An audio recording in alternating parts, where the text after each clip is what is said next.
Bonjour à tous et bienvenue sur le podcast Intimiste, le podcast qui explore la face cachée des personnalités qui ont érigé le dépassement de soi en véritable art de vivre. Je suis Arnaud et je vous accompagne sur la piste, sur les sentiers, en cuisine, sur des plateaux télé, sur scène ou sous les projecteurs, à la rencontre de personnalités hors normes, pour qui le sport est bien plus qu'une discipline. C'est un souffle de liberté. Tous les vendredis, retrouvez-moi avec un nouvel épisode, une nouvelle chronique ou un hors-série, afin de bénéficier d'une bonne dose d'inspiration, sans filtre. Désormais, vous pouvez nous retrouver sur Instagram, à la page Intimiste Média, pour y trouver des actualités, des avant-premières et tout ce qui est en lien avec le média. Désormais, c'est parti. Bonne écoute. Bonjour à tous. Alors aujourd'hui, je reçois un immense athlète de la Parateam Salomon, amputé à l'âge de 18 ans. 21 ans plus tard, il s'attaque à l'Ultra-Trail du Mont Blanc afin d'être la première personne amputée à terminer cette belle promenade. De son enfance à aujourd'hui, de sa construction personnelle et familiale jusqu'à ce fameux 25 juillet, comment, de ce qui pourrait être une tragédie pour les uns, Julien en a fait une force incroyable. De son job chez Michelin à sa professionnalisation récente, du regard des autres à son rapport avec la jante féminine, nous parcourons ensemble la vie d'un homme au grand cœur et aux valeurs sincères. Bienvenue dans mon échange avec Julien Vesser. Monsieur Julien Vesser, bonjour, comment vas-tu? Salut Arnaud, bah écoute, tout va bien, ravi d'être dans ton podcast. Ravi de t'accueillir, ça fait un petit moment qu'on échange tous les deux. Je vais te laisser la main pour débuter, que tu puisses te présenter et ensuite on retracera ensemble ton beau parcours, les épreuves de vie, tout ce que tu as pu engendrer, vivre jusqu'à maintenant et les projets qui vont arriver, qui devraient être assez sympas te concernant. Donc allons-y, c'est parti, je te laisse la main. Ouais, je te remercie. Donc, moi, pour le public, c'est Julien Vesser. Donc, je suis originaire de Clermont-Ferrand, une région que j'ai jamais vraiment quittée, grandi là-bas, un frère et une sœur. Là, la particularité, disons que c'est qu'à 18 ans, donc parcours classique, hein, je faisais de la moto d'enduro, un papa boucher, une maman assistante maternelle, et je faisais de la moto d'enduro. C'était ça mon sport à la base. Et puis, ça bascule, ma vie elle bascule vraiment à 18 ans. Job d'été, j'étais en études de mécanique poids lourd, et en job d'été entre les 2, je bossais dans un garage, de mécanique poids lourd de la région clermontoise, et du coup, eu un accident du travail avec un chariot élévateur qui m'a conduit à l'amputation de la jambe droite, donc assez jeune, hein, à 18 ans. Donc là, après, s'ensuit, un parcours de reconstruction, notamment alors le sport a été un élément clé, mais pas le seul, hein, parce que l'entourage, tout ça a été, ça a été très important pour moi, que ça soit la Mhm. famille et les amis. Et puis, du coup, derrière, j'ai continué, pendant une dizaine d'années en compétition en moto d'enduro, puis c'était vraiment ça qui m'animait. Et puis, après par, une opportunité de rencontrer les fédérations de triathlon en handisport. J'ai engagé un projet triathlon, mais assez tard. Tout est un peu atypique, hein, dans mon parcours, mais à 31 ans, j'ai attaqué le triathlon et donc la course à pied par cet intermédiaire. Donc voilà, course triathlon avec, un titre majeur de champion du monde en cross triathlon en 2023. Et puis ayant fait le tour un peu du triathlon, et puis il y avait des meilleures opportunités aussi pour moi en trail, j'ai basculé sur un projet trail il y a 3 ans avec en ligne de mire, ce dont tu évoquais, d'être le premier finisher là de l'UTMB cette année, en août, 2026. Je suis papa de Ok. 2 enfants, Mhm. que j'ai, à 50 du temps, donc voilà, c'est une organisation. Il paraît. Je pense que beaucoup de monde connaît du coup. Mais ouais, ce qui est atypique un peu, c'est voilà, avec la vie de sportif qui amène à quand même beaucoup de déplacements et de voilà, il y a quand même, on voit que le côté faste, hein, mais Mhm. il y a aussi le côté un peu plus, entre parenthèses, sombre et plus compliqué. Et là, c'est vrai que, du coup, c'est un paramètre en plus, hein, qui se gère très bien, mais voilà, j'ai les enfants à 50 du temps, et ça, c'est important aussi pour moi et pour eux. Avant qu'on retrace ton parcours depuis ton enfance, tu travailles à côté du sport ou tu es sportif professionnel aujourd'hui? Ouais, là aussi, en fait, c'est quelque chose qui s'est construit dans le temps, quand, j'ai attaqué le triathlon au début, il a fallu déjà j'ai commencé tard, donc il a fallu apprendre déjà à nager et se remettre à courir, parce que j'avais pas couru depuis mon amputation, donc soit 12 ans avant, 12 ou 13 ans avant. Et si tu veux, donc j'ai réduit après une fois que j'ai commencé à avoir mes premières opportunités à l'international, j'ai réduit mon temps de travail à 80 chez Michelin, donc un grand groupe clermontois, hein, mondial, mais du coup, qui a quand même sa maison mère à Clermont. Et ensuite là, ça faisait 2 ans que j'étais à 60 et quand je dis: «Ça s'est construit», c'est parce que, ben, financièrement, en fait, il faut arriver à Mmh. maintenir le niveau de vie et donc ben, moi, en fait, ce qui a fait que j'ai baissé mon temps de travail, ben, c'est, les opportunités de contrat financières et là, c'est tout récent, tu vois? La question, elle tombe bien puisque ça fait 4 mois, que j'ai complètement, arrêté mon travail donc là, ça y est, je suis en train de partir, de chez Michelin. Parce qu'aujourd'hui, le sport est viable pour moi et qu'en parallèle, je développe une activité aussi d'intervention en entreprise, Mmh. conférencier, sur 2 items. Celui qui est assez évident de mon parcours, de la résilience et de la reconstruction par le sport et de handicap. Et le deuxième item, il est plus, sur la partie, des opérateurs en entreprise qui sont confrontés aux risques sécurité et là, je fais plutôt un atelier de sensibilisation, aux accidents du travail, sur les causes et les conséquences, en faisant un parallèle avec mon histoire. Donc voilà un peu le modèle économique qui fait qu'aujourd'hui j'arrive à vivre, Très bien. quasiment du sport, et Et à me tu dédier à presque 100 à ça. tu faisais quoi chez Michelin? Chez Michelin, bah, là aussi pareil en fait, c'est l'histoire de ma vie, c'est un parcours atypique et aussi, de progression et d'évolution. En fait, moi, je suis rentré il y a 15 ans dans l'entreprise, un peu, à la machine en fait, au plus bas de l'échelle puisque c'était, en fait, c'était l'opportunité de rentrer dans un grand groupe et de potentiellement se développer derrière mais voilà, j'avais pas trouvé ma voie spécialement donc je suis rentré à la machine. Et après j'ai eu un parcours très évolutif en interne qui m'a amené, 5 ans plus tard donc, à faire de l'optimisation industrielle, donc un peu chef de projet avec, la dimension d'essayer de réduire les coûts et d'optimiser tout ce qui était optimisable sur les chaînes de production. Et là, mon dernier poste que j'ai occupé les 4 dernières années, j'étais parti côté recrutement. Donc, je recrutais pour le groupe, plutôt, pour la partie R&D et plutôt les stagiaires et alternants côté R&D. Donc voilà, tu vois un parcours très OK, atypique et très très bien. évolutif qui symbolise bien un peu le mindset, du bonhomme aussi. Alors si on repart depuis le début, ton enfance, ça donnait quoi? Quel type d'enfance tu as eu? Bah, écoute, c'était une enfance assez simple, un père boucher qui bossait beaucoup, une maman qui s'est occupée donc un frère et une sœur, à l'époque, Mmh. souvent, les femmes, se détachaient à 100 pour faire ça donc je pense, je dirais jusqu'à l'âge de mes 10-12 ans, elle était, on va dire ce qu'on pouvait appeler mère au foyer et ensuite, elle s'est mis à pour pour la flexibilité aussi de pouvoir s'occuper de nous, à faire assistante maternelle donc nourrice. Mmh. Donc voilà et après, ben, nous, on a toujours fait du sport aussi à la maison. Avec mon frère, on a 18 mois d'écart donc souvent, je pense que c'est avec lui que l'esprit de compétition s'est un peu aiguisé, hein, comme Il est entre plus grand que frères. toi? Ou, Non, non, il a 1 an de moins que moi, enfin moins que toi? 18 OK. mois, ouais. Mmh. Mmh. Et hem et donc du coup, voilà, alors au début, nous, c'était plutôt la gymnastique, parce que pour des questions, il y avait un club dans le village et tout ça. On a fait ça quelques années. On a fait un petit passage par le rugby et puis à 14 ans, mon père a pu nous payer notre première moto chacun et c'était devenu un peu notre sport, qu'on pratiquait, à peu près une fois par mois parce que c'était compliqué. Enfin voilà, il avait un salaire de boucher, déjà de payer, une moto, enfin la sienne, Mmh. celle à ses 2 enfants, plus le coût que ça pouvait avoir, voilà.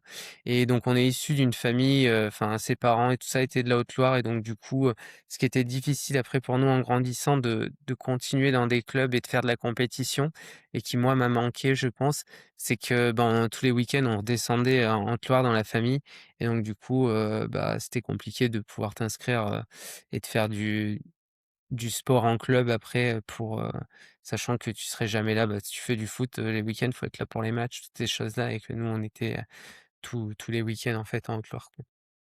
De fait, tu as pas eu une enfance nécessairement, sportive? Elle a été, on s'est toujours bougé parce qu'après aussi en dehors de ça, même si on n'était pas fédérés du coup, en club, je dirais après 14 ans, on n'a plus été dans un club, je me et on faisait un peu de moto du coup. Ouais. On était, enfin, c'est l'époque où il y avait quand même encore un peu de l'insouciance et que on n'était pas fixés sur des téléphones. Donc si tu veux, nous, on avait, c'est rigolo parce que mes parents, en fait, à l'époque, pareil, ils avaient acheté, une maison d'un lotissement qui était en construction et si tu veux, ce lotissement, quasiment toutes les personnes qui ont acheté les maisons, c'était des couples, de jeunes couples qui achetaient leur maison et ce qui fait qu'on se trouvait dans un lotissement où, ben, moi, mes amis d'enfance, 40 ans après, là, puisque j'ai 39 ans cette année, bah, c'est les mêmes depuis, 40 ans puisque, ben, on avait un quartier où on était tous à 2 ou 3 ans près, on avait tous les mêmes âges. Donc ça jouait au foot, ça faisait du vélo et tout, on passait beaucoup de Mmh. temps, dehors. Je te dis, il y avait pas de téléphone et donc à quelque part, même si c'était pas fédéré, on était toujours en train de faire du sport ou un mouvement, à minima. Oui, c'est ça, ce que j'allais dire. Il y avait peut-être pas le sport, mais en tout cas, il y avait, l'extérieur, il y avait le mouvement, il y avait Ouais, pas, peut-être, des écrans à outrance ou autre, bref. ouais, c'est ça.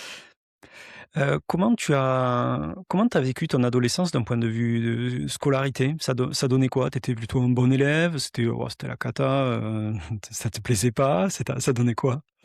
Ben, au niveau, scolaire, si tu veux, alors j'ai eu la chance de toujours avoir des facultés, qui m'ont permis, on va dire, de survivre, scolairement. Mais, j'ai toujours eu une aversion, bon après ça aussi, c'est ce qui m'a constitué dans mon parcours et qui fait qu'aujourd'hui, tu vois, bah, je deviens travailleur indépendant et là, je vais vraiment pouvoir m'épanouir totalement. Bah, j'ai toujours eu un peu une aversion quand même pour, un certain système, un certain cadre. Moi, j'ai besoin de je pense peut-être exacerbé aussi avec l'accident et qui m'a redonné un peu plus encore que chez d'autres, je pense, la valeur des choses et l'importance de faire ce qu'on aime et donc ouais, j'ai toujours eu du mal un peu avec les systèmes, les contraintes et l'école comme elle est faite aujourd'hui et même si je reconnais qu'elle m'a beaucoup appris parce qu'elle a quand même, il y a quand même un intérêt à toute cette éducation et tout ça, mais moi, le système, si tu veux, je me rappelle notamment quand tu grandis un peu là, de faire des comptes rendus, des rapports de stage, tout ça, des trucs, moi, aller en stage, c'était OK. 6 mois après, faire un mémoire, un truc comme ça, c'est toujours des choses qui m'ont vraiment barbé, et puis c'était pas évident, je pense que c'est encore le cas, peut-être bien aujourd'hui, mais c'est vrai que c'est des âges où c'est pas évident, faut choisir ton avenir, mais Mmh. tu sais pas trop et je sais que moi, j'étais animé, j'ai toujours eu une enfin, voilà, on allait beaucoup dans la famille, paysanne, du côté de mon père. Moi, j'ai toujours une attirance pour la campagne, la nature de manière générale donc du coup, tu vois, j'avais voulu prendre une voie un peu pour faire garde forestier. Maintenant, c'est des voies qui marchaient sur concours, c'était assez bouché tout ça et puis après, ben, en dépit, je suis parti, plutôt en mécanique poids lourd, truc qui a rien à voir et j'ai fait, BEP, mécanique poids lourd, en gros. Ensuite, bah, c'est entre mon BEP et mon bac pro que j'ai eu ce fameux accident. Donc j'ai quand même fait mon bac pro en 1 an au lieu de 2 puisque, ben, l'accident a impacté ma scolarité et puis après derrière, je me suis dit: «Bah, de toute façon, j'avais pas une grande appétence pour la mécanique». Le fait du handicap, descendre dans des fosses, porter des charges et tout ça, enfin toute une carrière, ça allait être compliqué. Donc après, je me suis orienté vers un BTS commercial et puis après, tu vois, j'ai fait des choses complètement différentes, un peu ce que je t'ai évoqué chez Michelin donc tu vois, c'est vraiment toujours un peu atypique le OK. parcours. Ouais, mais c'est intéressant. Ouais, mais c'est intéressant, puis ça t'a permis, ça t'a constitué, quoi qu'il en soit. Oui, oui, Ça c'est t'a ça, permis d'être ce que tu ben, es aujourd'hui.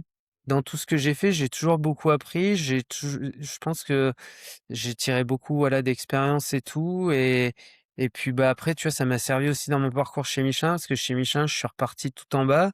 Pour autant, je pense que, voilà, j'avais toujours cette facilité, ce goût du travail aussi, parce que c'est ce qu'on retrouve aussi pour être sportif, comme ça. Il faut avoir le goût du travail, le sens de l'abnégation, croire aussi en soi, parce que, bah, là, tu vois, c'est un peu la même chose quand, moi, à 31 ans, je croise la route du triathlon et que je vais être aux JO, si tu veux, tu sais pas nager une longueur, tu sais pas, tu pas couru depuis 15 ans et j'avais pas une grande appétence pour la course à pied avant ça. Bon, si tu crois pas en toi, personne va trop croire en toi, hein. Donc et ça a été la même chose, tu vois, si je fais le parallèle avec le boulot, je me rappelle, bah, quand je suis rentré à ce poste-là, on va dire derrière une machine en 3/8, j'étais, dans un endroit quand même un petit peu où entre parenthèses, on préservait c'était un atelier où, il y avait quand même beaucoup de personnes qui avaient, fait toute leur carrière chez Michelin, qui avaient été abîmées un peu par le travail, par la vie et donc du coup, c'était un atelier un peu préservé quand même en termes de difficultés de travail et j'étais au milieu de beaucoup de personnes et quelques-unes qui étaient aigries, qui me disaient: «Mais, en fait, Mais arrête de te jeter partout, ça sert à rien. Regarde, nous, au bout de 40 ans d'usine, regarde où on est toujours au même point. Et moi, ces moments-là aussi, c'est la même chose, tu vois? Si j'avais pas cru en moi, cru en mon truc, moi, je me suis dit, bah, moi, mon mindset, c'était, tu te donnes à fond, peut-être qu'ils auront raison, mais au moins, toi, tu auras de ton côté, Mmh. tu as tout fait pour, et tu as cru en ce que tu voulais. Maintenant, après, il y a peut-être auront-ils raison et on me barre à la route. Peut-être que, ça ira pas aussi vite aussi que tu veux. Mais toujours est-il, en fait, fais et au moins tu pourras pas, reprocher, parce que si tu fais pas, en gros, bah, c'est sûr l'opportunité, elle se présentera jamais. Mmh. Là, au C'est moins, ça. moi de mon Pas de côté, tu vois, regrets. je voilà, c'est ça Ouais. et c'est ce qui m'anime un peu toujours aussi dans tout ce que je fais, c'est de tenter. J'ai aussi des intimes un peu convictions qui me poussent à ça et de me donner à fond dans ces trucs-là et puis après, bah, il y a des choses, je pense, qui marchent, il y a d'autres choses certainement que j'ai ratées et bon, l'essentiel, c'est comme tu dis, c'est de pas avoir de regrets, d'avoir tout fait pour.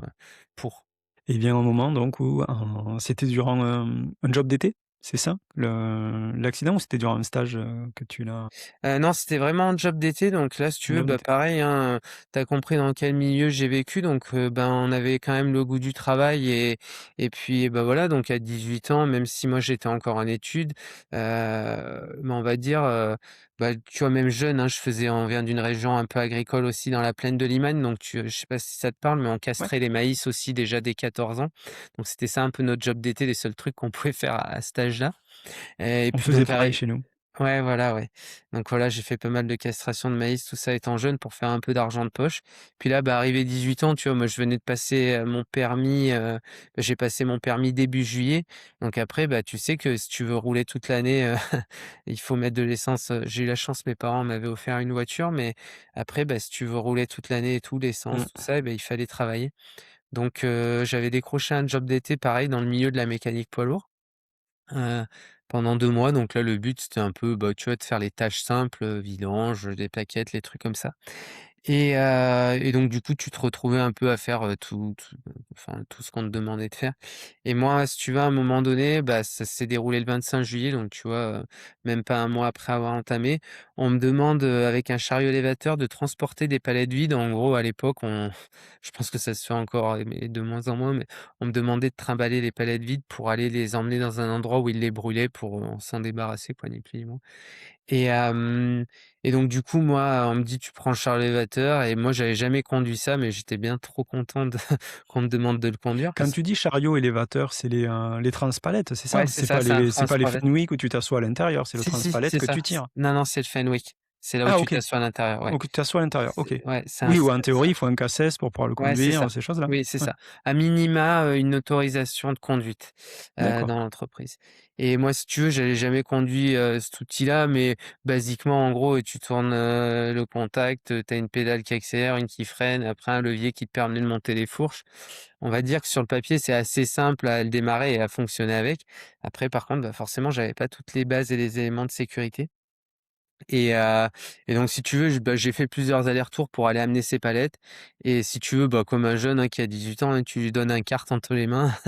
J'y suis allé, bah, ouais, j'ai pris confiance, j'y suis allé de plus en plus vite parce que ça aussi, ben, voilà, je faisais de la moto d'enduro et tout, j'ai toujours aimé ça, un peu l'adrénaline, ces sensations-là. Et vient au moment aussi où j'ai versé avec puisque bon, le sol, il y avait plein de facteurs aussi, aggravants et externes, comme, bah, par exemple, moi je conduisais, pour amener ces palettes-là sur un parking en fait qui était rempli de trous de flaques et qui était en gravier et tu vois ce genre Mmh. d'engin, c'est fait pour rouler sur des sols lisses en béton.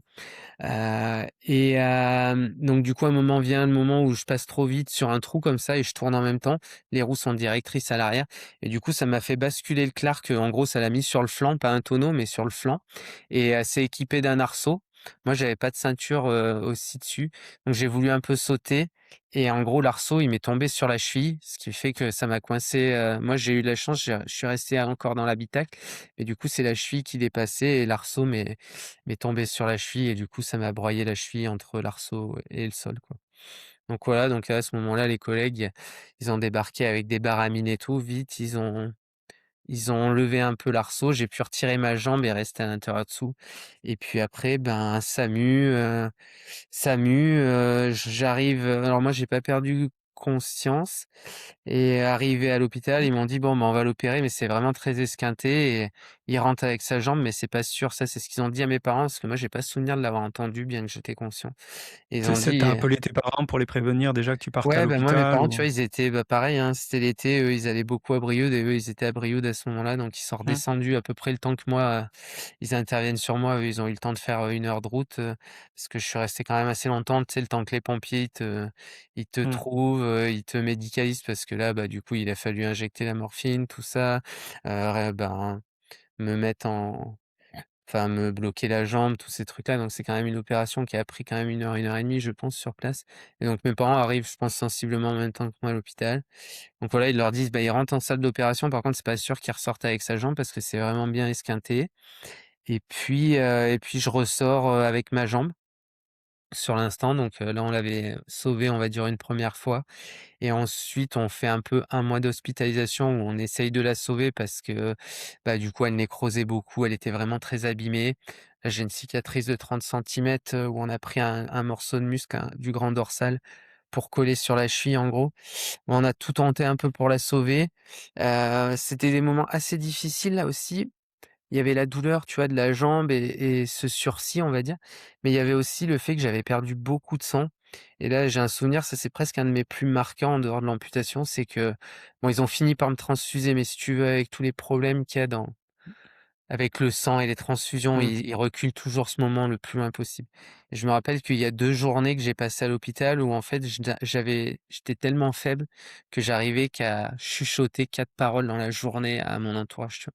Donc là, j'étais vraiment, c'est là aussi, c'est des moments marquants où qui te font comprendre que là, tu pas passé loin, tu vois? Et que tu te dis: Mmh. «Là, je suis Ouais, vraiment tout à tombé fait, ouais. dans un état, au plus bas, quoi». Et voilà et donc du coup, on n'a pas réussi à sauver la jambe. On a pris la décision, mais on me l'a laissé prendre, hein, mais si tu veux, elle était presque, forcée, on va dire, de l'amputation. Donc en gros, fin août, c'était 25 juillet, fin août, on ampute et là après, ben, Mais quand après une tu dis qu'on te laisse prendre la décision, c'est quoi l'autre possibilité alors? bah, après tu peux la garder, on peut essayer de la sauver et tout, mais si tu veux, c'est que, bah, D'accord. physiologiquement et enfin, en termes d'image, tu vas avoir une jambe, mais tu en feras rien et avec, toutes les douleurs nerveuses que ça va pouvoir faire, tu remarcheras jamais vraiment comme il faut, peut-être avec une canne toute OK. ta vie, enfin voilà, ça allait être cata et encore et c'était même pas dit qu'à un moment donné, ça soit pas imposé à nous. Donc du coup, on prend la décision d'amputer et là après ça va très vite parce que une semaine après, en gros, j'ai été en centre de rééducation où on a commencé à se rééduquer, à se remobiliser, dans un premier temps, ben, tous les autres muscles, hein, qui étaient alités depuis 2 mois, hein, 1 mois et demi et ensuite, bah, après vient quelques mois après les premières prothèses provisoires. On commence à remarcher entre les barres parallèles et puis, dans mon cas, je pense que je suis sorti 6 mois après du centre de rééducation et voilà, il faut peut-être 1 an pour remarcher à peu près normalement, Mmh. quoi. Voilà. Comment tu la vis cette période-là? Bien déjà, comment tu vis l'annonce? Parce que tu me dis on te laisse le choix forcé. Comment tu toi, dans tes 18 ans, la vie devant toi, tu sais pas ce que tu vas devenir et ce que tu vas faire à ce moment-là. Mmh. Comment tu prends la nouvelle?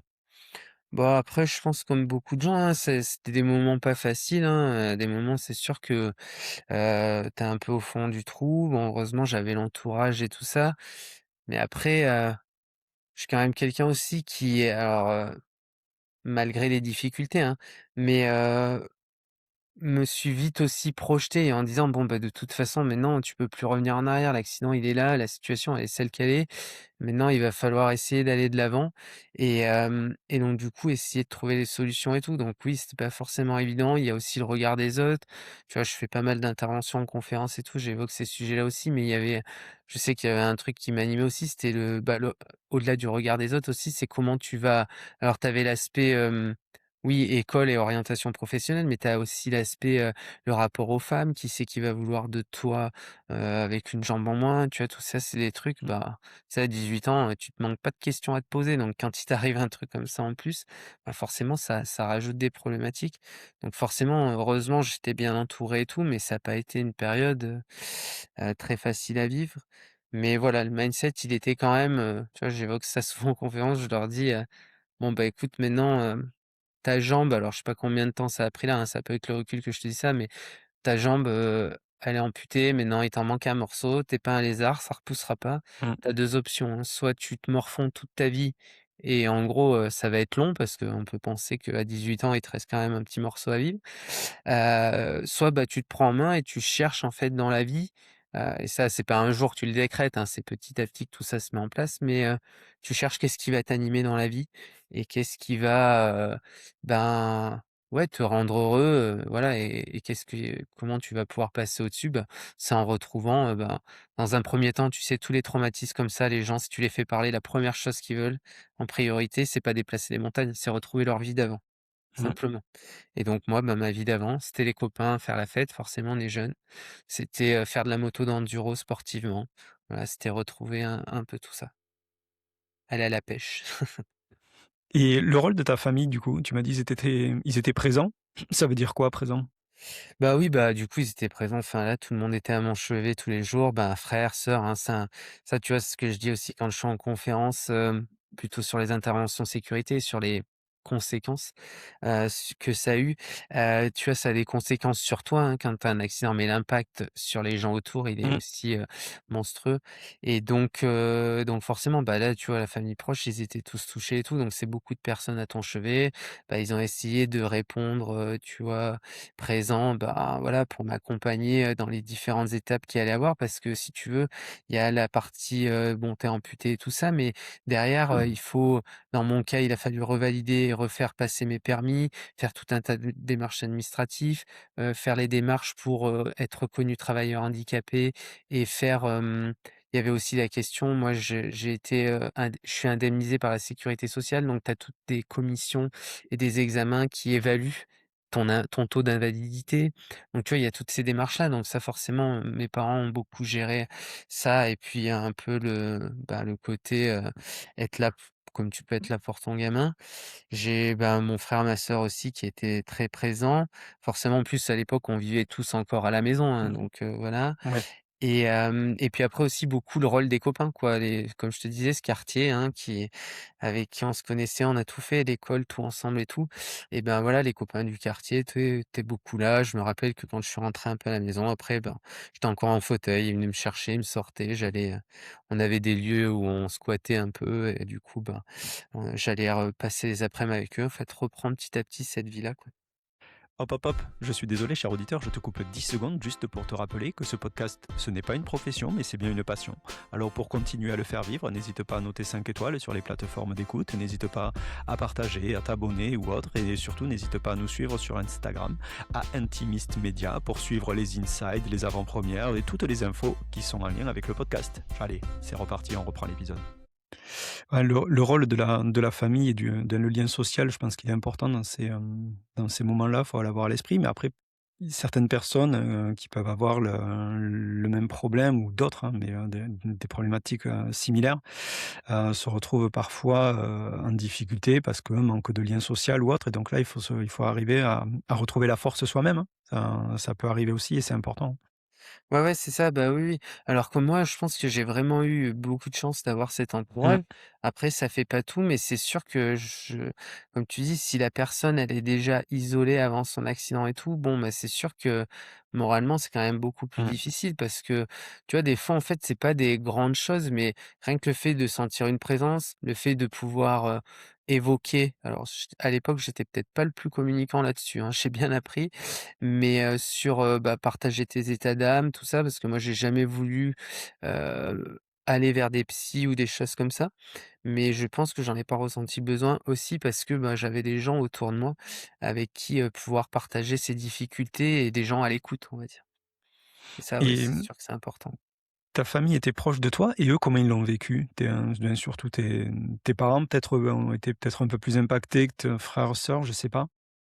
Ouais, bah, je pense que, à la enfin, sur le moment, si, ça a été un drame pour toute la famille, hein, que Mmh. ça soit les frères et sœurs ou mes parents. Parce que tu peut-être un Heu peu plus insouciant ils étaient un peu plus jeunes que toi, je Ou sais pas. C'est pour ouais, ça que je mais disais ouais, ça, quoi, moi tu vois?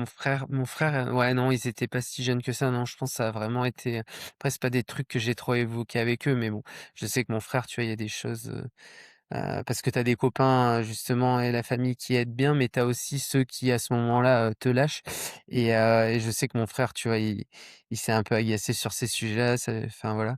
Donc si, ça lui avait tenu très à cœur et puis après, bah, je pense que oui, alors mon père, c'est pas un grand communicant, donc c'était difficile de savoir ce qu'il pensait, mais ma mère, oui, ça a été un traumatisme, de toute façon pour tout le monde, mais tu vois, si je parle même à l'instant T, tu vois, c'est ce que je dis aussi en conférence, pareil, c'est la même chose, c'est que il faut savoir qu'il y a des conséquences sur le jour J, sur nous, sur l'entourage, mais qu'en fait, elles ont c'est des conséquences qui ont lieu, qui courent dans le temps aussi.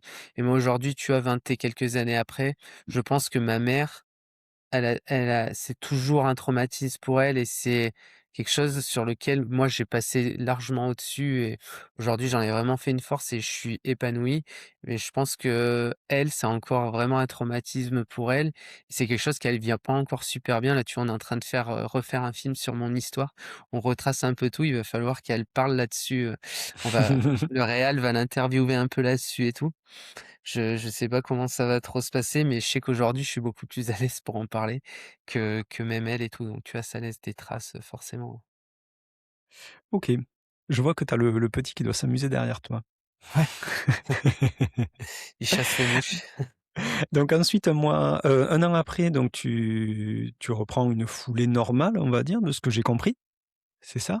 Comment te Ouais. la comment se fait la suite, en fait? L'apprentissage déjà le réapprentissage de la marche, la mise en mouvement puisque quelques années plus tard, tu te mets quand même au sport à haut niveau. Comment ça se met en place tout ça? Et ben, ouais, alors après, moi donc, après c'était reprise de la moto, donc moyennant une adaptation d'un frein arrière à la main. Derrière, j'ai fait à peu près 10 ou 12 années de compétition en moto. Voilà, Et donc, tu la tu princi arrivais à moto, avec le c'était en comment tu fait, j'avais mis faisais? un frein arrière à la main, si tu veux, parce que moi, c'est la jambe droite. Donc, j'avais mis un frein arrière à la main où D'accord, je OK. freinais un petit peu comme ça, quoi, du coup, comme un quad pour accélérer. Et du coup, ouais, j'ai fait 10 12 ans en compétition de moto d'enduro, même en enduro extrême parce que c'était ça qui me plaisait et Incroyable. ouais, voilà et donc là, au milieu des valides et puis ensuite, bah, comme je te dis, donc là, bah, bon, bah, tu as toujours la gêne du handicap, mais je pouvais quand même faire de belles choses et me faire très plaisir en moto. Et puis après, ben, j'ai bifurqué parce que j'ai eu l'opportunité, il y avait une détection, organisée dans une ville à côté de chez moi, là, à Vichy, sur l'organisation, c'était en fait un programme qui détectait, un maximum de profils handi en prévision des Jeux pour 2020, des Jeux de Paris 2024. Donc ça, c'était un programme qui avait eu 4 5 ans en amont. L'idée d'emmener un maximum de monde à ces Jeux. Dans toutes les disciplines et c'est là où j'ai rencontré moi celle du triathlon et qui m'a mis un peu des étoiles dans les yeux et me donnait envie de m'engager dans ce sport et par là même du coup, bah, de reprendre, la course à pied et de m'équiper d'une prothèse qui me permette de courir, quoi. Parce que c'est ça aussi qu'il faut savoir, c'est que moi j'avais pas d'appétence à la base pour courir, mais en fait, quand tu veux te mettre à courir et que tu es amputé, bah, en fait, tu mets pas une paire de baskets et tu pars pas courir avec ta jambe de tous Mmh. les jours. Il faut une prothèse de course à pied adaptée et là aussi, le parcours, il peut être laborieux parce que, ben, à partir du moment où c'est du loisir, la prise en charge, de la part de la sécurité sociale, il n'y a pas de prise en charge, donc il faut réunir les budgets, Ah trouver oui. des Mmh. assos, des financements pour payer ces lames qui sont, relativement chères.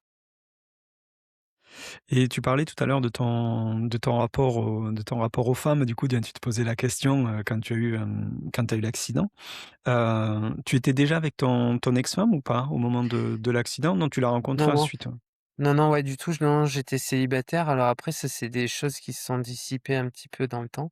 Non, non, après, ouais, j'ai eu plusieurs, conjointes et tout. Puis la mère de mes enfants, je pense qu'on s'est mis ensemble, je devais avoir 26 27 ans. Et c'est quelque chose comment dire? Qui a pu te bloquer dans ton rapport à elle ou quelque chose sur lequel tu étais assez libre, dans ta manière d'en parler, de l'aborder? Ouais. Non, non, ça, c'est pas simple, tu vois? C'est ce que je dis un peu, Heu, non, ça, c'est vraiment des sujets pas simples parce que si tu veux, surtout moi, en fait, dans les premières années, il te faut quand même du temps d'acceptation. Tu as toujours un peu du mal déjà avec le regard des autres, même simplement. Moi, par exemple, j'ai mis à peu près 5 ans avant de remettre des shorts, je pense, parce que, bah, j'assumais pas et du coup, j'essayais de le planquer au maximum. Et donc si tu veux, dans le rapport aux femmes, c'est pas évident parce que surtout quand tu es jeune, en fait, je pense que les esprits sont moins ouverts à ça et si tu veux, ben, en fait, la plupart du temps, du coup, moi, ça devenait, une fois en pantalon, ça devenait un handicap invisible. Ouais. Donc si tu veux, c'était pas évident parce que quand tu veux rentrer dans la séduction et tout, du coup, c'est pas la première chose que tu affiches. Et après, une fois que tu as réussi potentiellement à séduire, c'est, à quel moment? Je lui explique, le bât blesse. Et ouais, ça c'était, pas évident. Ouais, c'est pas évident, c'est sûr que c'est pas évident, ça c'est quelque chose sur lequel, bah, forcément avec le temps maintenant j'ai beaucoup évolué. Mais oui, oui, c'était des questions à se Mmh. poser, tu vois? Il y a des filles avec qui je pense que, j dans mes débuts, tu vois, j'ai peut-être attendu un mois et demi avant de dire la chose, tu vois? Parce que tu te dis à tout moment, à partir du moment où elle sait, elle se barre, quoi. Ouais, et ça t'est Tu arrivé déjà qu'il y ait des filles qui sachent et qui te disent: «Bon, désolé»? Ben, je pense que ça m'est plus arrivé potentiellement des filles qui savaient et qui du coup, ben, Mmh. ça les intéresse pas dès le départ, mais au final ça tu le sais jamais. Heu, les filles avec qui j'ai passé du temps, en général, non, ça les a fait partir ou alors après si ça en a fait partir quelques-unes, je pense que, bah, c'est comme si, tu as une discrimination à l'embauche, on va jamais te dire: Oui, ouais. «C'est parce que tu es handi ou parce que tu es noir», tu vois ce que je veux dire, par exemple? Ouais, je vois. Donc bon, je pense que tu es toujours le dernier intéressé à le savoir.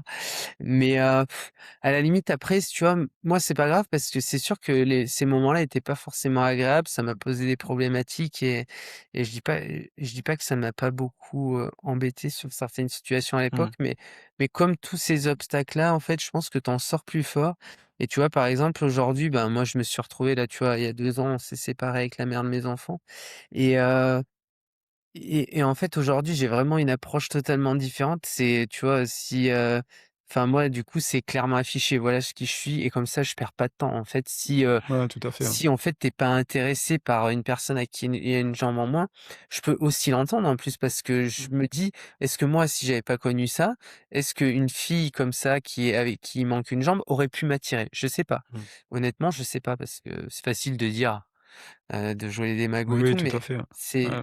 je sais pas. Donc en fait, moi, je le conçois. Mais si tu veux, bon, aujourd'hui, j'ai une vie tellement pleine et tout en plus, donc même là-dessus, j'ai pas trop envie de perdre mon temps sur ce genre de situation. Donc en fait, moi, aujourd'hui, par contre, et aussi parce que mon regard a évolué et que j'en ai fait une force, bah, du coup, pour moi, c'est en fait, je l'affiche plutôt clairement et comme ça, bah, après, on va dire s'il y a des choses qui doivent s'engager et qui vont plus loin avec une fille, bah, au moins le tableau il est posé, il y a une problématique en moins et ça permet de faire un peu un pré-filtre, on va dire entre Ouais, voilà, parenthèses, excellent. Tu vois, dès le départ. très bonne idée. C'est ça. Et les petits, comment ils le vivent, tes 2 gamins? Et ben, moi, du coup, les enfants, bah, ils le vivent très bien parce que la chance que j'ai aussi, c'est que tout ça est arrivé très en amont, de leur naissance et aussi parce que c'est arrivé dans un moment où, ben, je pense, si je réfléchis, 8 ans, ouais, tu vois, ça faisait déjà 15 ans que j'étais amputé, donc moi, en tant que Mmh. personne, j'avais fait mon chemin, j'avais fait mon deuil et donc du coup, quand ils sont arrivés, ben, papa en plus, le grand, je commençais juste mon parcours en triathlon et tout, donc lui, il a connu un peu les premiers podiums, les choses comme ça et donc pour eux, en fait, ça a été toujours plutôt, papa héros, valorisant pour eux et aussi parce qu'en fait, ils vivent plein de choses que des d'autres enfants, ils vivront pas parce que si tu veux, quand j'ai couru en handisport, ils ont croisé plein de gens différents et de parcours différents avec d'autres handicaps, des histoires différentes donc tu vois, ils se sont plus nourrir de tout ça. Mmh. La différence pour eux, ça fait partie de leur vie. Ils ont vécu aussi des émotions et des choses aussi sportivement et tout, voilà, qui sont plutôt cool que tout le monde vivra pas. Là, ils devraient passer cette année la ligne de l'UTMB avec moi. Bon, bah, voilà, c'est des choses, pas tous les gamins qui vont pouvoir vivre ça. Là, comme je te disais, on fait un film qui retrace mon histoire. Il y a les caméras qui sont pour, Mmh. cette raison, mais pour aussi d'autres reportages. Il y a beaucoup de caméras qui passent à la maison cette année. Bah, tu vois, ils sont sollicités par des caméras, ils voient toutes ces choses-là, ils rencontrent beaucoup de monde et tout. Donc pour eux, c'est plutôt très positif Maintenant aussi, ce que je dis, tu vois, dans les conséquences aussi sur mes conférences que ça peut avoir, c'est que, ben, là, pour eux, c'est OK. Par contre, moi, bah, comme dans la vie, tu vois, je vais chercher, à l'école en short, tous ces trucs-là. Et là, peut-être qu'un jour, ils vont et moi, c'est mon travail un peu de papa et d'éducateur, on va dire, de les préparer en fait, au fait que là, pour l'instant, ils sont encore assez petits pour que ça soit plutôt bienveillant, mais on sait bien que dans les cours de récré, la bienveillance, Mmh, plus l'âge avance, plus elle se dissipe et ils tout peuvent à être fait. attaqués aussi sur ces sujets-là et tout. Donc, moi, mon rôle un peu, c'est de les renforcer, de leur donner les clés pour affronter potentiellement un jour, les railleries ou des attaques, qui seront, bah, comme les gamins, ils vont la facilité Ouais, pour bien sûr. attaquer quelqu'un, quoi. Donc voilà, mais pour eux, aujourd'hui, c'est plutôt OK. Hem, à quel moment donc tu t'es mis au triathlon? On était combien d'années après l'accident? Ouais, on était bien 12, 13 années après l'accident 12-13 ans, OK. facilement. Ouais, ouais, ouais. Qu'est-ce donc tu m'expliques qu'à Vichy, ville par excellence du triathlon d'ailleurs, Ouais, ouais, tu, tu rencontres donc, une association, ce qui te permet de te mettre dans le bain et de te dire: «Tiens allez, je vais en faire». Ce à quoi j'ai compris, ce sur quoi pardon, j'ai compris que, tu n'étais pas nécessairement un excellent nageur, tu n'étais pas, nécessairement un excellent cycliste et un excellent, coureur à pied. ouais. Comment ça se met en route tout ça si finalement tous les voyants étaient au rouge au Ouais. départ? Non, bah, si tu veux, en fait, c'est plus qu'une association, c'est que c'était au Krebs de Vichy, donc c'était, un programme relève, donc il y avait toutes les fédérations, olympiques en handisport qui étaient présents et on faisait des petits tests, physiques qui valaient honnêtement pas grand-chose, mais ils avaient le mérite d'être là et surtout le gros intérêt, c'est qu'on pouvait rencontrer toutes les fédérations para et échanger du coup avec les représentants et moi, si tu veux, dans tous ces sports-là, il y a pas grand-chose qui m'a fait rêver parce que, bah, par exemple, tu vois, j'adore l'escrime, j'adore regarder l'escrime, mais si tu veux faire de l'escrime en étant handi, dans mon cas, il faut se faire de l'escrime fauteuil. Ça existe pas de Mmh, l'escrime ouais, c'est debout vrai, pour ouais, les ouais. amputés. Donc si tu veux, moi, encore me retrouver, déjà que tu as un handicap, te retrouver encore dans un sport où tu te réhandicapes encore plus pour pouvoir pratiquer, si tu veux, ça m'intéressait pas tellement. Et donc voilà, il y avait 2 fédés qui m'intéressaient un peu, c'était ça et le canoë. Mais le canoë, c'était pas du canoë à la Tony Estanguet, c'était du canoë, du sprint, tu vois? Ah Type, oui, d'accord. limite comme ils font en aviron, mais Mmh. en canoë. Donc je me suis dit: «Putain, préparer une olympiade, faire 4, 5 ans, faire juste, muscu et canoë comme ça là». Alors certainement qu'il y avait un peu des bases techniques, pour être plus efficace à potasser et à apprendre, mais il y avait pas ce côté fun, tu vois, que tu peux avoir quand tu Mmh. fais du slalom et tout en canoë à la Estanguet, quoi. Donc, la seule, fédé qui m'a vraiment botté, c'était celle-là par intérêt et puis aussi parce que c'était une fédé, faut savoir, c'est la seule qui est pas rattachée au handisport. Parce que toutes les autres, c'est la fédération handisport qui a des sections escrime. Là, D'accord. c'est la fédération de triathlon qui, dans sa fédération, a les paras et donc, est-ce que c'est que ça qui explique ceci, cela? Mais toujours est-il, ils mettent des moyens et à raison puisqu'on a un gros pourvoyeur de médailles, sur les jeux paras. Il y a une grosse, ben, du coup, il y a en fait, moi, quand j'ai écouté tous les moyens qui étaient mis en place et tout, j'ai dit: «Ah ouais, mais là, c'est vraiment sérieux» et ça m'a donné envie de m'engager là parce que, ben, j'ai vu en face des gens qui étaient impliqués et des moyens qui étaient mis, pour développer les athlètes, qui seraient intéressés par ça. Donc voilà ce qui m'a fait basculer dans le triathlon et comme tu dis, je bascule mais en partant de rien parce que l'eau, j'ai toujours aimé ça, mais je nageais que la brasse et le crawl parce que je l'avais appris, si tu vois, pour, juste savoir nager, quoi. Mmh. Mais le crawl, j'avais appris un peu tout seul et tu vois, je nageais une longueur, je cherchais l'oxygène. Vélo, j'en faisais toujours un petit peu à côté de la moto et la course à pied, c'est toujours un sport que j'avais pas aimé et donc du coup, quand je me suis retrouvé amputé, bon, j'ai pas plus couru que ça et ce qui est paradoxal après, c'est que quand j'ai pu parce que j'ai fait ces tests-là et qui m'ont donné envie d'aller vers eux, ça devait être, quelque chose comme juillet ou août et après il y a la fédération de triathlon qui a organisé des tests à Cannes de la fédé pour déjà te classifier, savoir dans quelle catégorie tu Mmh. allais te trouver et puis, voir un peu ton potentiel. Donc là, je me suis remis à courir un peu pour préparer ça Et là, en fait, bizarrement, c'est chose le sport que j'aimais pas, courir, c'est peut-être celui que j'ai préféré dans les 3. Peut-être parce que, bah, retrouver des sensations perdues depuis X années, de pas avoir pratiqué. Je sais pas qu'est-ce qui s'est produit, mais du coup, c'est presque celle-là que j'ai préférée et dans laquelle j'ai retrouvé plus de sensations. Et tu as senti que tu avais des prédispositions?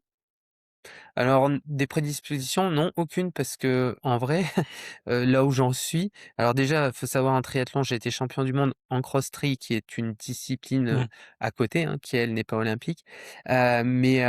Par exemple, si tu veux, même là au bout de 4-5 années de triathlon, je suis arrivé à un niveau correct international, mais jamais, tu vois, je suis toujours resté dans l'équipe bis. J'ai jamais franchi le cap des, Alexis Quinquan, en fait Oui, oui, des tout gros à fait, mais leaders de bon, la c'est des discipline. je veux dire, il y a pas à dénigrer la performance malgré tout, Ouais.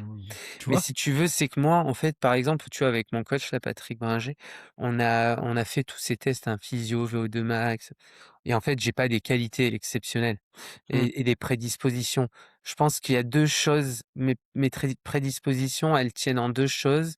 Elles tiennent, en la valeur travail inculquée par la famille et tout et que du coup tu dupliques dans le sport, donc travailler énormément et plutôt sur le mental, je pense que c'est quelque chose que j'ai toujours eu, ce mental de compétiteur et cette abnégation.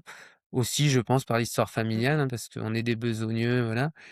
Heu je pense renforcé aussi, ben, par mon parcours et l'accident et je pense que vraiment aujourd'hui, moi, sportivement, une de mes qualités premières, c'est vraiment le mental et d'être capable de m'infliger, ce qu'il faut s'infliger pour terminer des épreuves comme ça.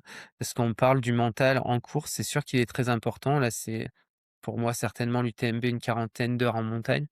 Mais il faut aussi un gros mental pour, faire tout ce qu'il faut faire toute l'année, pour aller s'entraîner.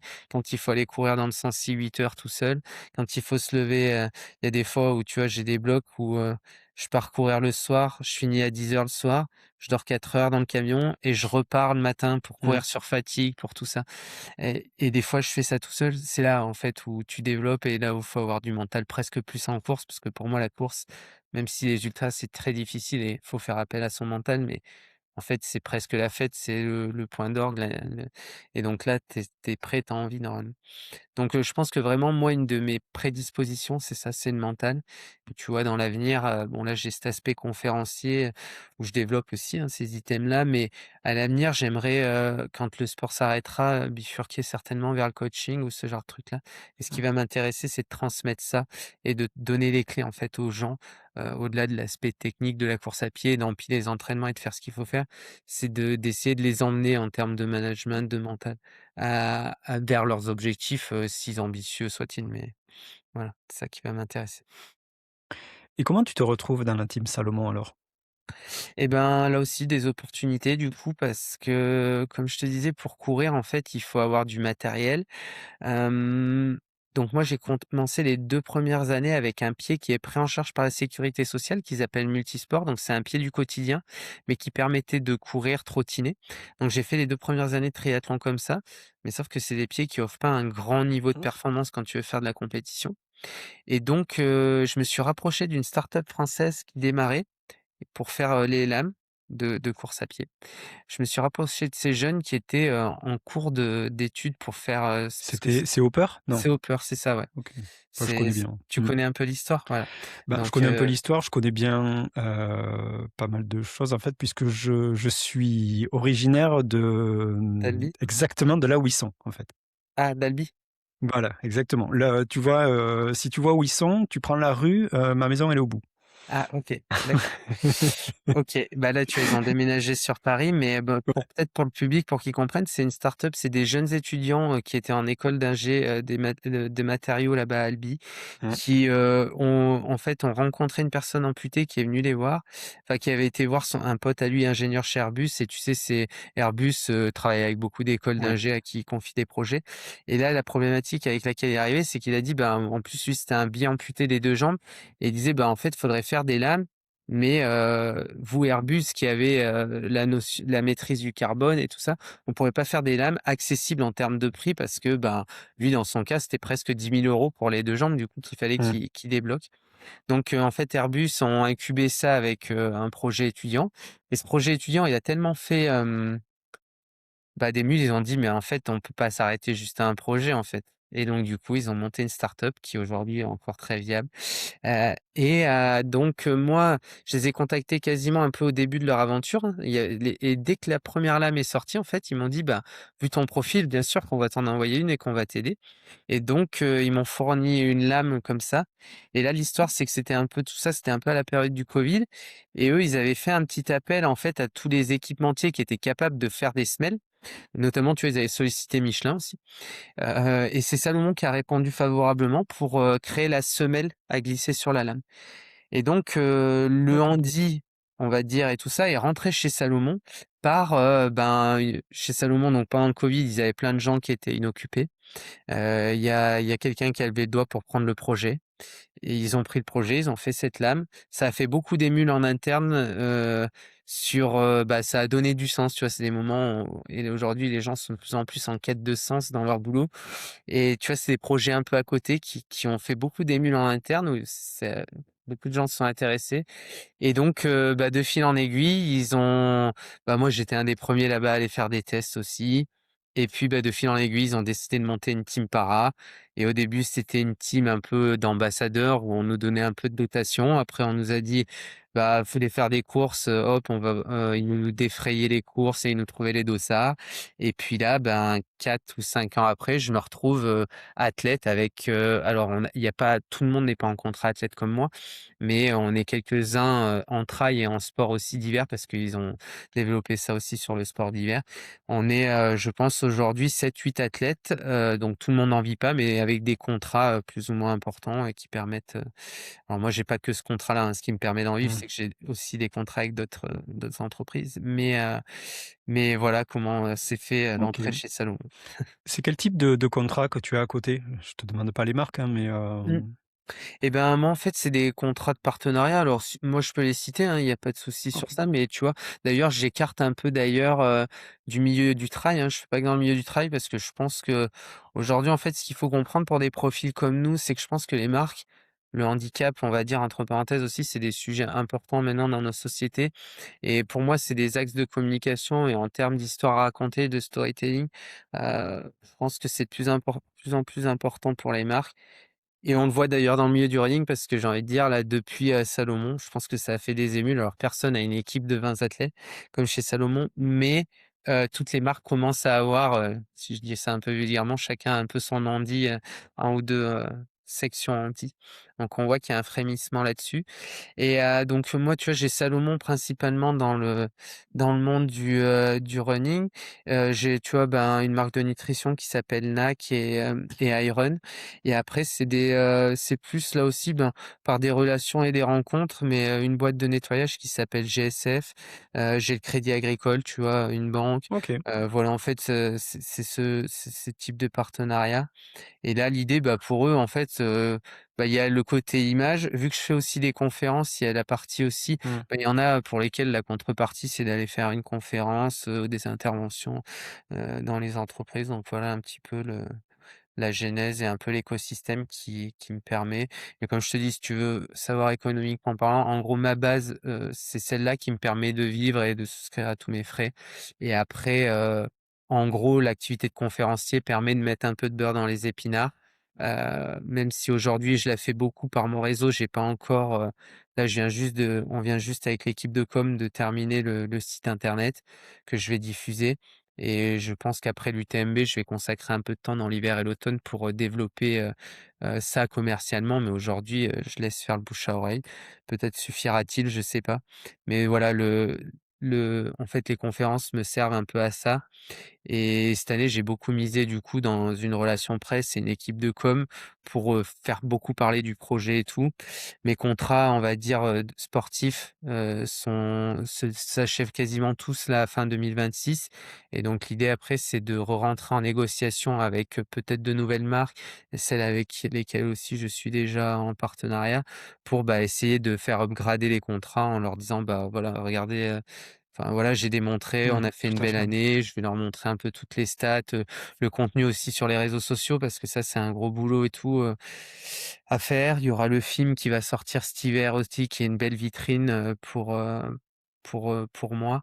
Donc je pense que j'espère qu'avec tout ça, ça va me permettre un peu d'upgrader aussi tous les contrats et d'avoir, un confort financier, plus important et aussi permettre de réinvestir parce que moi aujourd'hui, tu vois, par exemple, si on parle financier, j'ai quasiment investi cette année 20 000 € dans des équipes, communication, relations presse, OK.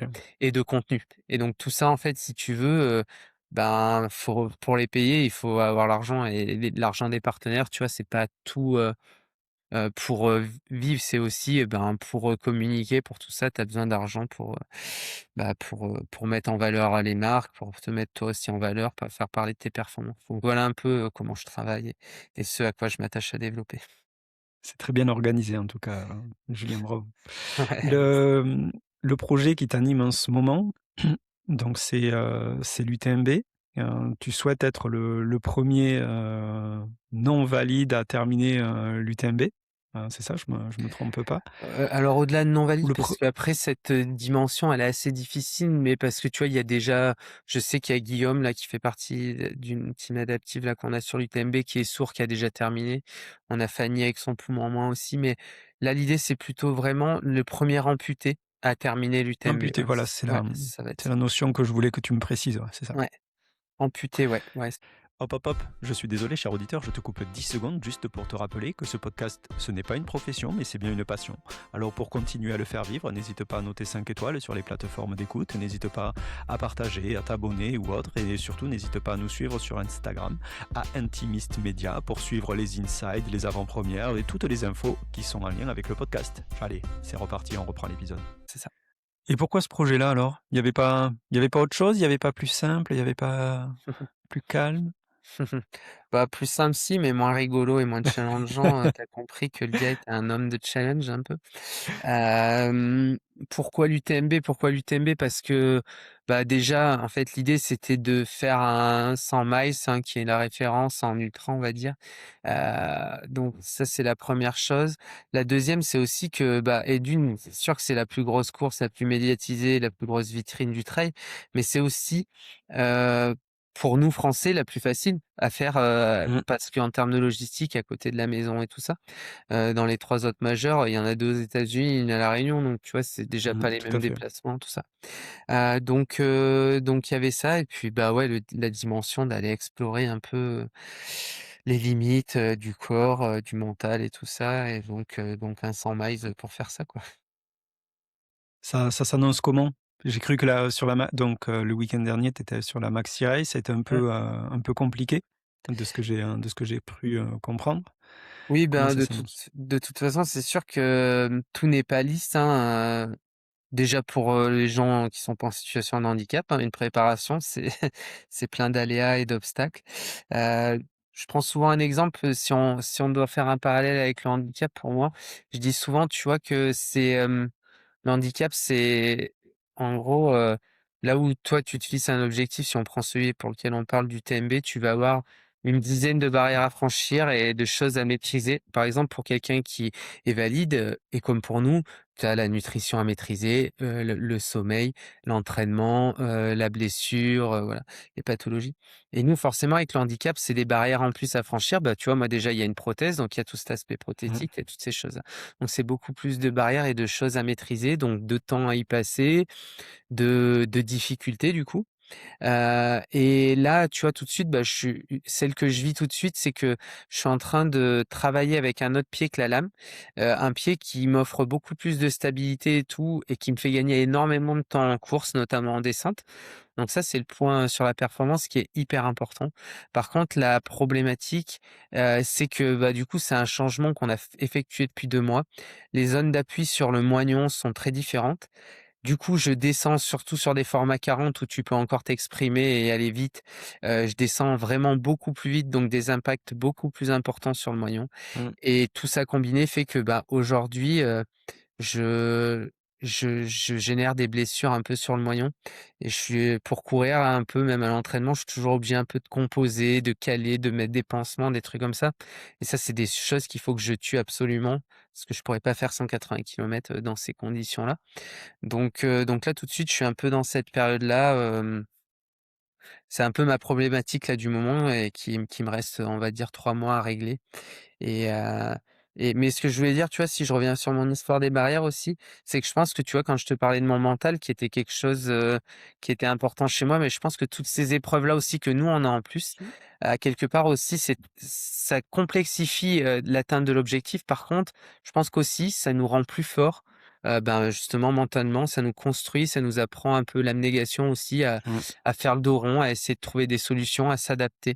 Tu vois, je viens de faire un post hier justement sur l'item, là, sur LinkedIn, sur l'adaptation et sur cette problématique-là pour un peu expliquer, bah, l'envers du décor, hein, parce que on a commencé un peu par ça, mais la vie de sportif de haut niveau, bah, c'est des belles choses, c'est plein de choses, mais il y a aussi, des moments plus sombres, plus noirs, plus de doutes qui constituent, la performance et ça, c'est bien aussi d'en parler, sans drama parce que c'est pas mon credo, mais juste pour expliquer en fait aux gens, ben, quelle est la particularité en fait de vouloir réaliser un objectif comme ça, Mmh. tout en étant en situation de handicap. Et là, comment tu fais pour, pour t'entraîner? C'est quoi ton programme d'entraînement grosso modo? Bah, mon programme alors les semaines, je je peux te dire, un peu, vaguement, mais en fait, plus l'objectif approche, plus là, tu vois, on est en train de monter la Mmh. charge et tout, mais les 3 principales disciplines, axes de travail, c'est bon, bien sûr, pas mal de temps en course à pied. Beaucoup de temps en vélo aussi, un peu plus, donc l'entraînement croisé, je pense que beaucoup le pratiquent, mais nous, on le pratique encore plus dans le sens où, et ben, il faut justement préserver, les impacts, les jambes et tout ça Mmh. des impacts. Donc je fais beaucoup de vélo en croisée, tu vois là, bah, avant la semaine avant la maxi race, j'ai fait un bloc, 3 heures de course à pied un jour, 8 heures de vélo, j'ai fait, avec 3000 de D+, 170 bornes le lendemain et j'ai réenquillé 3 heures de course à pied, le jour d'après. Donc tu vois, ça c'est pour travailler Mmh. un peu sur fatigue et après le dernier axe, c'est de la musculation et du renfort, ça je le fais, pas dans une salle de muscu, mais plutôt en kiné. Comme ça, ben, bon, je traîne une aponévrose, depuis presque un an là, un peu en yo-yo que j'arrive à contenir, mais Mmh. donc du coup, on travaille sur, la ponévrose. Avant, quand je courais avec la lame, je générais quand même pas mal d'entorses dans l'année, donc on faisait un gros travail de renfo, pour, la cheville et de réflexe, de proprioception Mmh. et aussi de muscu, simplement pour pouvoir accepter tout ça et travailler sur les compensations, en fait, entre les 2 jambes. Ouais, donc en définitive, tu as un programme qui est tout à fait, classique. Alors certes adapté peut-être un peu, mais pas, À la pas marge, il incroyable. est il est Ouais, ouais, c'est ça, vraiment, ouais. très à Mmh. la marge. Tu vois, Patrick Bringer là, parce que j'ai fait des interviews croisées aussi avec lui, il l'exprime bien. C'est qu'en gros, oui, Julien, il a un handicap, mais non, c'est qu'en fait, fin août, faut qu'il court 180 kilomètres comme quelqu'un qui a pas le handicap et ça, en fait, du coup, à un moment donné, il faut être capable, du coup, de courir ces 180 kilomètres et pour courir ces 180 kilomètres, à un moment donné, il faut courir et tout ça. Donc les adaptations, elles sont je te dis, c'est peut-être un petit curseur de plus sur l'entraînement croisé et le vélo et un petit peu moins de temps à pied que certains d'autres, mais vu que les transferts entre les 2 disciplines marchent quand même relativement bien, c'est OK. Ça a marché l'année dernière pour la CCC et là-dessus, je m'abandonne totalement à et je fais confiance à Patrick, là-dessus. Tu pars un peu t'entraîner dans les Alpes ou tu restes vers chez toi? Bah, jusqu'à présent, peu. Alors, là, je vais le faire pour, différentes raisons. Et d'une pour changer un peu, dans la tête parce que en fait, on parle souvent du physique, mais il y a le mental est très Mmh. important et la fraîcheur mentale aussi. Et si tu veux, moi, j'ai un peu du mal, je suis quelqu'un qui aime bien, le changement, qui aime pas trop tourner en rond. Et donc, là, nous, on a la chance d'avoir le Sancy et puis le Cantal qui est pas très loin. Mais après, donc il va y avoir, cette dimension-là de changer un peu les routines. Et puis la deuxième chose aussi qui est très importante, c'est que par chez nous, tu vois, tu fais 600 ou 700 de D+ et de D- d'affilée, mais pas guère mieux. Mmh. Et du coup, bah, là, par exemple, il y a une descente sur Courmayeur, je crois qu'il fait 1 500 de D- en Ouais, Alpes. c'est ça. Mmh. Donc tu vois, ces choses-là, il faut être capable, de les travailler. Donc là, ce qui va se passer, c'est que bon, déjà, je fais beaucoup, tu vois, je vais encore au marathon du Mont Blanc et je fais, l'ultra trail du Beaufortin en relais, la mi-juillet. Donc tu vois, je vais courir un peu dans ces endroits et trouver ces trucs-là. Après, début juillet, je fais, l'UTMB, je fais mes recos en 5 jours. On va y passer 6 jours, mais on fait les 2 premières étapes. On fait une journée de coupure cohésion avec mes guides et après on repart faire les 3 autres étapes. Et après je pars, dernière de juillet et les 2 premières d'août où on sera donc avec mon coach Patrick Bringer sera sur place. Il a d'autres athlètes comme Hugo Ferrari, Marion Delépierre qui l'entraîne, Alex Béraud, enfin je sais Mmh. pas exactement qui vient, mais là, on se trouve 3 semaines, à Tignes. Et là justement, bah, l'idée, tu vois, c'est de bosser des longs des plus, des longs des moins, faire beaucoup de rando courses en montagne. Avec l'altitude aussi, donc l'UTMB, c'est pas vraiment une course à problématique d'altitude, mais disons que faire 3 semaines là-bas, ça permettra un peu de faire de globule aussi, qui devrait servir aussi à la performance, fin août aussi et donc voilà un peu ce qui va m'aider à constituer un peu la préparation. J'ai le sentiment que tu mets quand même, toutes les chances de ton côté pour y parvenir. Ouais, ouais, c'est ça. Après bon, on sait qu'en ultra, hein, au bout de 10 kilomètres, tu peux te faire une blessure rédhibitoire, hein, Mmh. donc rien n'est jamais acquis. Par contre, ce qu'il y a de sûr, c'est ça, tu vois? Pareil, quand j'aborde, ces sujets-là en conférence, du doute et des choses comme ça, le doute, forcément, c'est quelque chose que j'ai jamais réussi, et puis je me mets un peu la pression entre, l'engagement médiatique que j'ai généré autour de ça, le film, tous les gens, en fait, qui m'accompagnent Mmh. aussi parce que ce collectif, j'ai besoin d'eux pour réussir, mais du coup, j'ai envie de réussir pour eux aussi, pour moi et pour eux et donc du coup, le doute pour moi, en fait, il fait partie de la vie de tout le monde d'ailleurs, hein, quel qu'il soit, mais et du sportif forcément aussi. Mais, pour moi, il faut le réduire, en fait, au maximum et pour ça, ben, la seule chose, c'est, ce que tu viens de dire, c'est le travail, c'est de mettre toutes les choses en place, Ah. essayer de réduire tous les leviers sur lesquels tu peux actionner. Bah, voilà, l'entraînement, faire ça sérieusement, les soins, faire ça sérieusement, la récup, faire sérieusement. Là, les 3 semaines à Tignes, ça va être 3 semaines, on court, on dort, on récupère et l'idée, c'est aussi d'être plusieurs athlètes et tout parce que bon, ils courent tous beaucoup plus vite que moi, donc j'aurai pas tout le temps, je vais pas tout certainement même pas beaucoup courir avec eux, et encore qu'il y a des moments où eux aussi ils vont être plutôt en récup, donc ça leur permettra de venir avec moi. Mais là, l'idée, c'est de tout optimiser, altitude, l'entraînement, on récupère, on a chacun notre logement, on fait des auberges espagnoles où pour le côté convivial, tu vois, on n'est pas isolé non plus et là, c'est Mmh. 3 semaines où en fait, on fait que courir, récupérer pendant 3 semaines.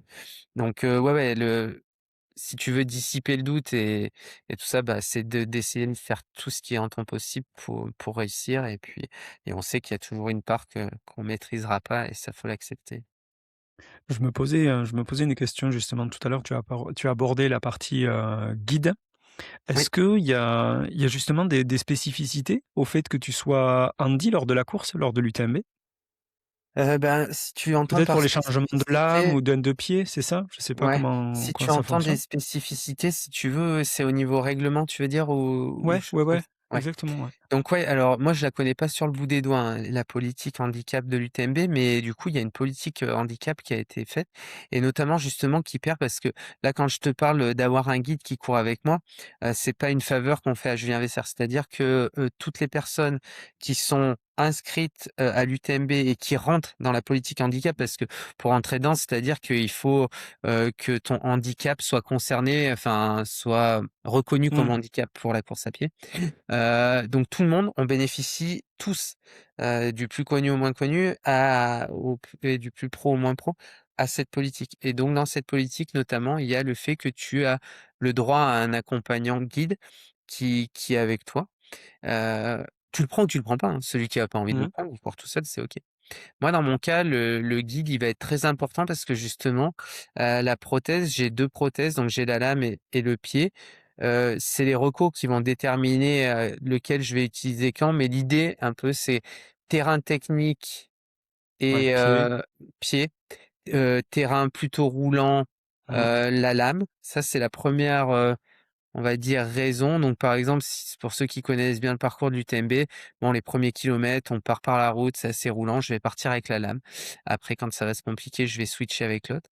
Ça, c'est la première raison sur les prothèses et la deuxième aussi, c'est parce que, si justement à un moment donné, il arrive des frottements, des points d'appui qui sont douloureux, le fait d'avoir une autre, lame, qui avec une foulée différente, ça va répartir les points d'appui sur des zones différentes et ça peut me permettre de continuer d'avancer, en décalant des points d'appui qui seraient peut-être un peu insupportables avec l'une.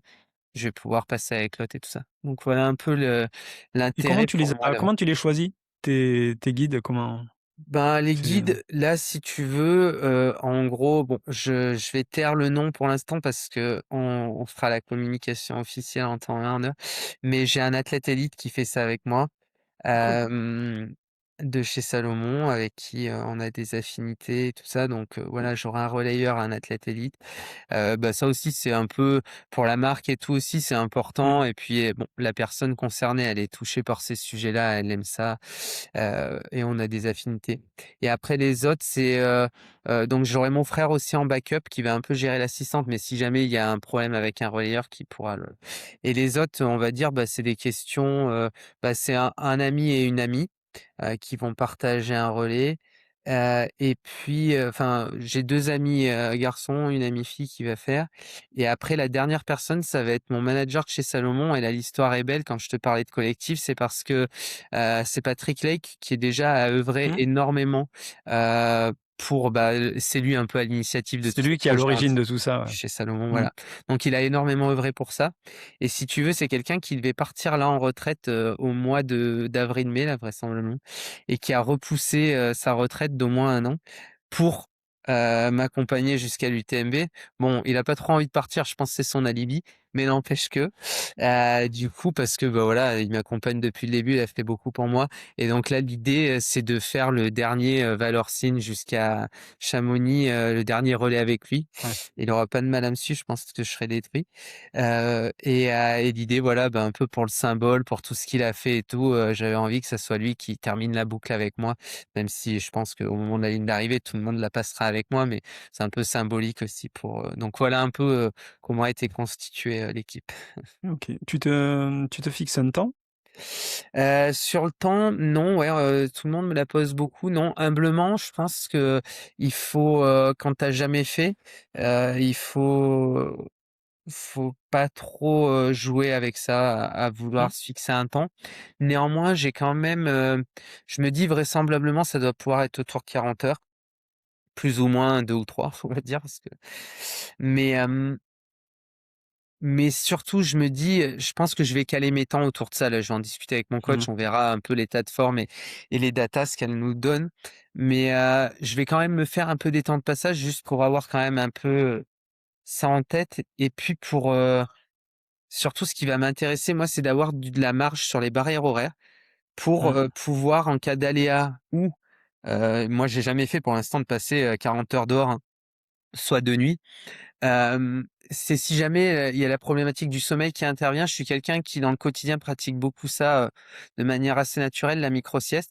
Je veux, pouvoir être capable, si le corps le demande, avoir le loisir entre parenthèses ou le confort de pouvoir faire une micro-sieste si mon corps le demande et pour ça, bah, du coup, faut pas avoir la pression de la barrière horaire. Mmh. Donc Mmh. voilà, j'espère vraisemblablement qu'on sera autour des 40, entre 40 et 44 heures, mais voilà, plus de temps j'aurai d'avance sur la barrière horaire, mieux ce OK. sera, mais je veux pas être ambitieux sur ça. Donc j'espère te voir à l'arrivée puisque Tu seras présent? je serai sur place, logiquement. D'accord, Ouais. OK, cool. En tout cas, tout le nécessaire est fait pour le moment pour que je vienne sur, OK. sur Tu viens l'événement. couvrir l'événement du coup, j'imagine? Ouais. OK, Mmh. Ouais, ouais. Et peut-être courir, je verrai. OK. Tout dépend l'état de mes nuits, comme on en a discuté juste avant, tu vois? Ouais, je vois. Les projets ensuite, c'est quoi, Julien? Qu'est-ce qui va arriver après, l'UTMB? Tu as des idées de grandeur? Encore plus grand, encore plus haut, encore plus fort? C'est quoi? Ouais, je pense que ça sera plus fort ce qui reste derrière. Alors après, je veux rester, pour 2 raisons. La première déjà, c'est step by step, avant de, entre parenthèses, «la ramener trop», sur des choses plus ambitieuses. Déjà, se concentrer sur ce que tu as à faire, faire le Mmh, job tout à et fait, ouais. terminer l'UTMB qui sera là aussi un point de validation. Donc ça, ce sera un premier cycle de clôturer à 3 ans, qui va être, important pour moi et si je le termine, voilà. Sinon, bah, vraisemblablement, je retenterai l'année prochaine mais bon, je pars positivement, l'UTMB se termine là.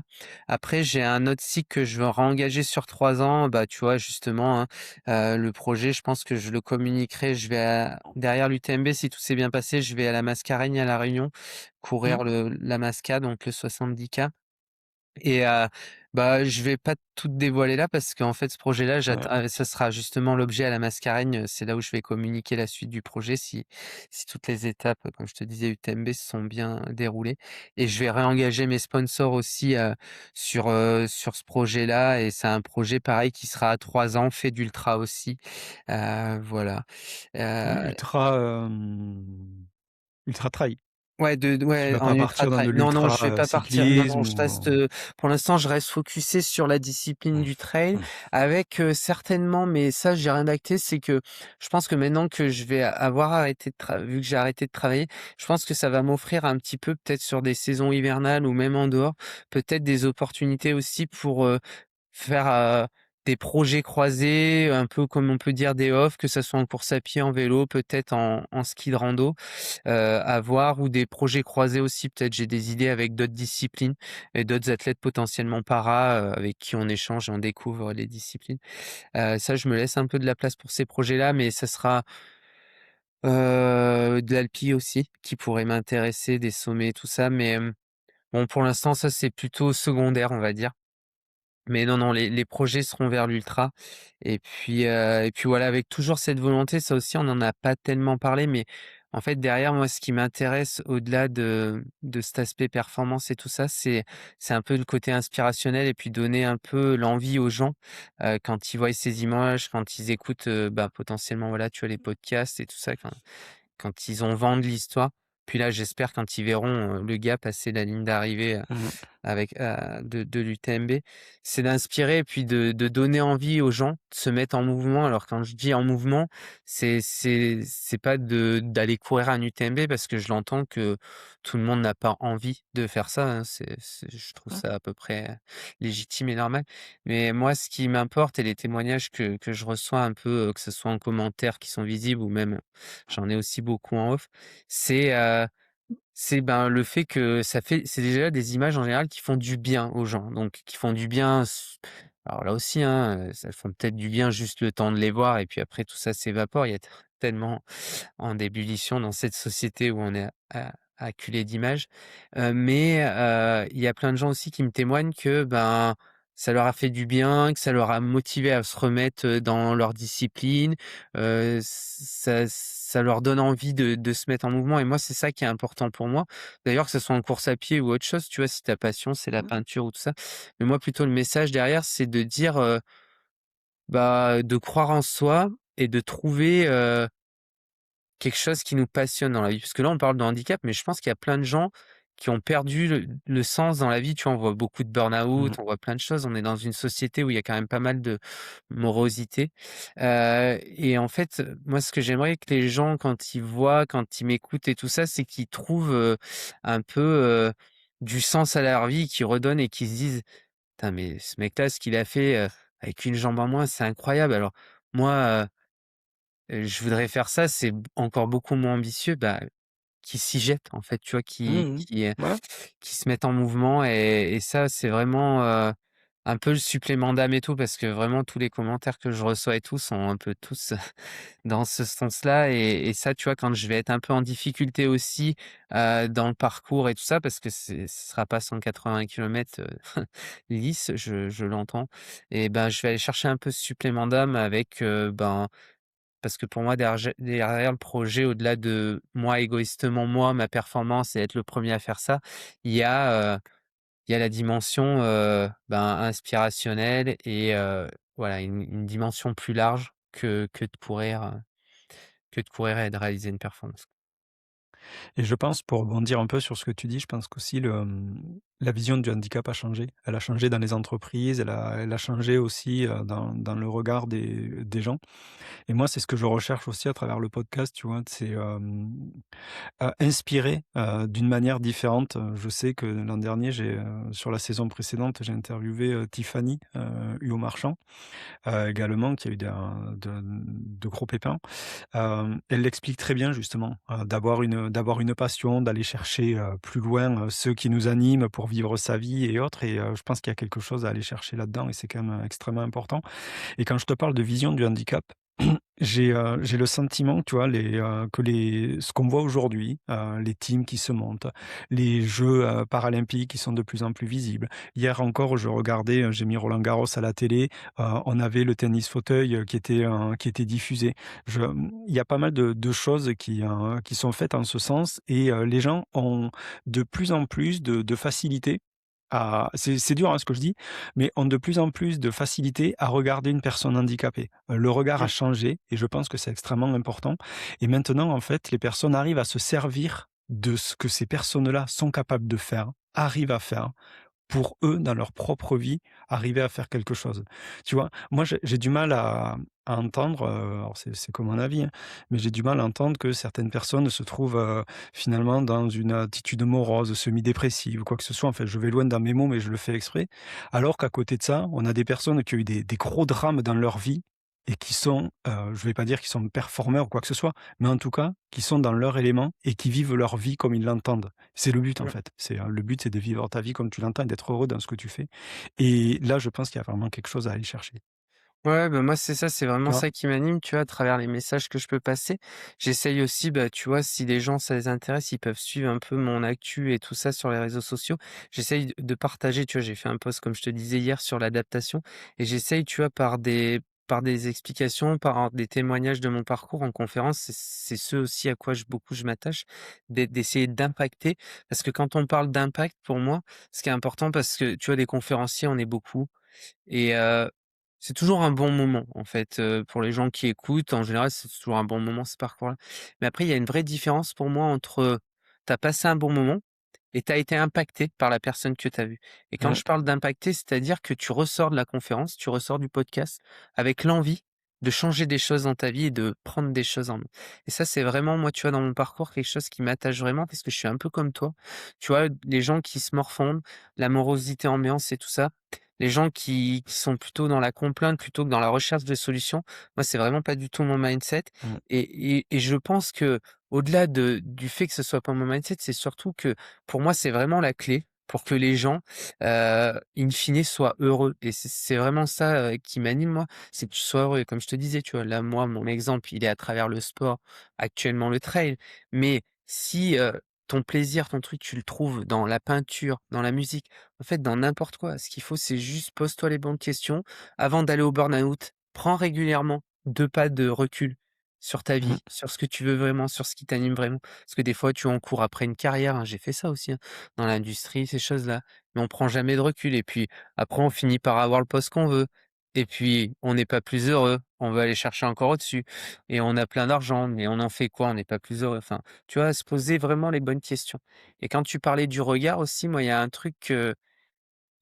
que je conclus souvent mes conférences là-dessus aussi, c'est de dire, moi, mon regard aussi sur le handicap, puisque tu parlais de ça, heu, même moi en interne, il a changé. Tu vois, il y a 20 ans, c'était quelque chose, pendant l'accident, j'ai mis 5 ans à remettre des shorts que je cachais.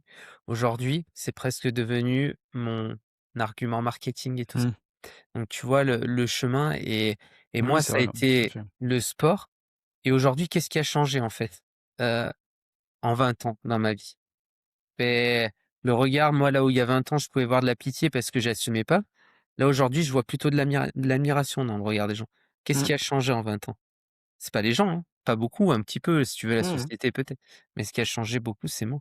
C'est moi et mon rapport à la chose, la confiance que j'ai pris, ce que le sport m'a permis de m'accomplir et de changer un peu tout ça. Et voilà un peu, moi, ce qui m'anime à l'intérieur. C'est sur ces mots, je crois que nous allons conclure notre, On a notre été échange. bavard, ouais.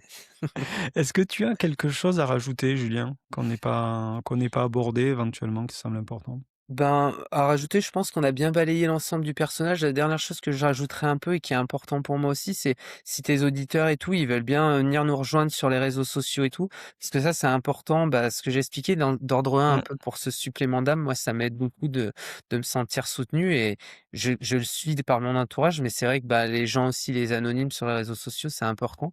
Et puis la deuxième chose aussi, c'est que dans ce projet sportif, tu as compris, on en parle aussi beaucoup partout, mais c'est que nous, bah, pour les sportifs, c'est important, de performer, de réaliser, mais aussi de faire voir et là, les marques aussi, nous attendent beaucoup au tournant sur cet aspect-là.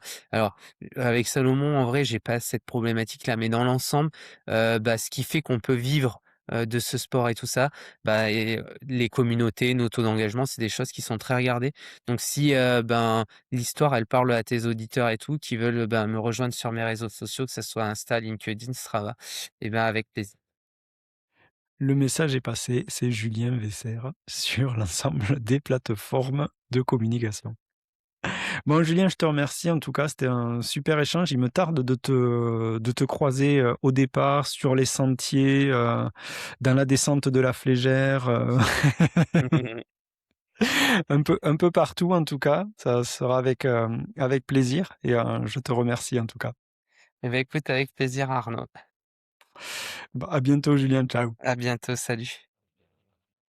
Et voilà, l'épisode est désormais terminé, en espérant qu'il vous ait permis de mieux découvrir mon invité et les différents chemins qui l'ont conduit à l'excellence. Si cet épisode vous a plu, n'hésitez pas à me suivre sur les réseaux sociaux à Intimiste Média, notamment sur Instagram, à mettre 5 étoiles sur les plateformes d'écoute et à vous abonner si ce n'est pas déjà fait, ce sera une belle reconnaissance pour le travail réalisé.